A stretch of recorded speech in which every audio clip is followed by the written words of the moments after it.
Good morning, dear distinguished delegates, and firstly a heartfelt thank you to WHO Europe for your invitation today and continuous show of support to youth.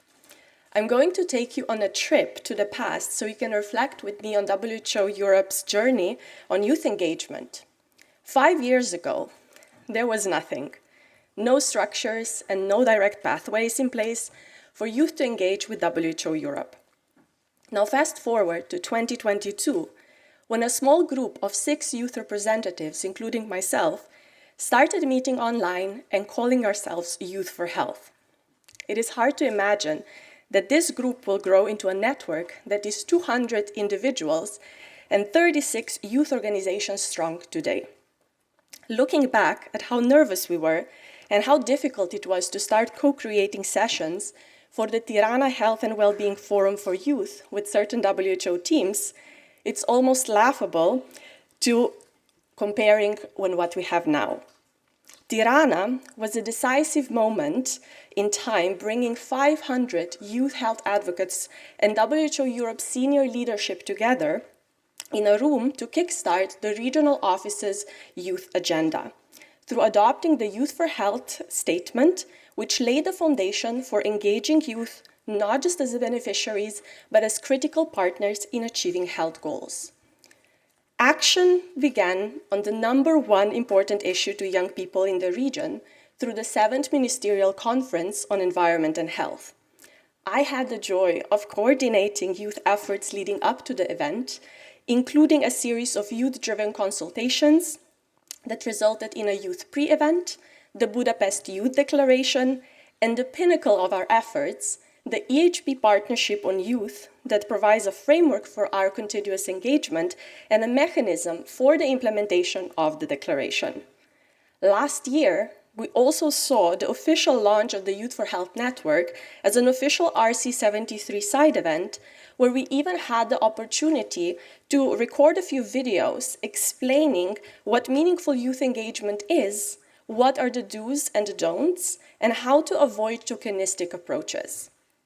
These videos now live as part of WHO Europe's internal youth engagement toolkit, which summarizes everything the WHO workforce needs to know about how to start and design youth engagement meaningfully.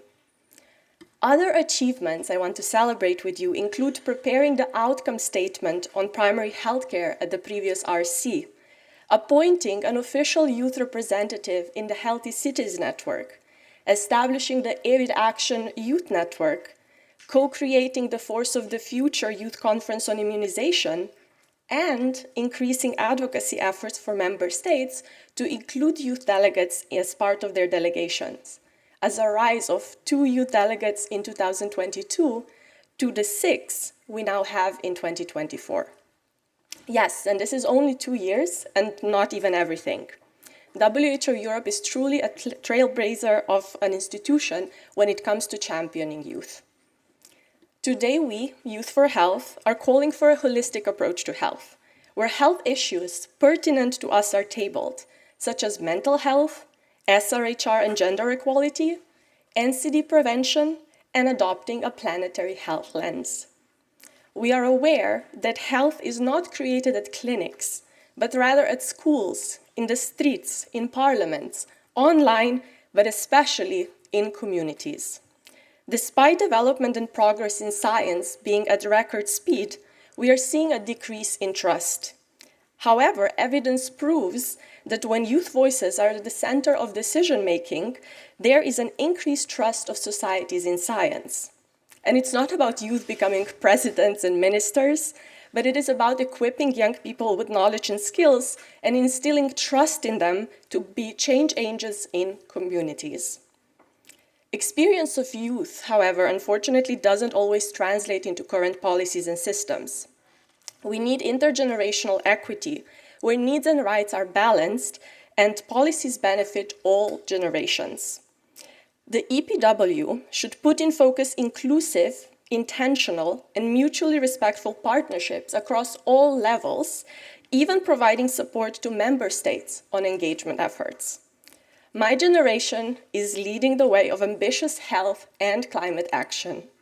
After 3 years of my own youth engagement experiences with WHO Europe, new doors were opened and many new young voices have joined. I have confidence that leadership in this space is in very, very capable hands of people younger than me, and I'm not ashamed to admit that being a youth advocate technically has an expiration date. However, being a champion of youth does not. And I will continue to support and uplift my younger peers in the future, making sure that my generation's glass ceiling is a starting point for them. Now, to bring this speech to an end, I wish you a fruitful RC and leave you with 3 R's I wish to see in the next 5 years in our region: resilient, revolutionary, and radical. Thank you.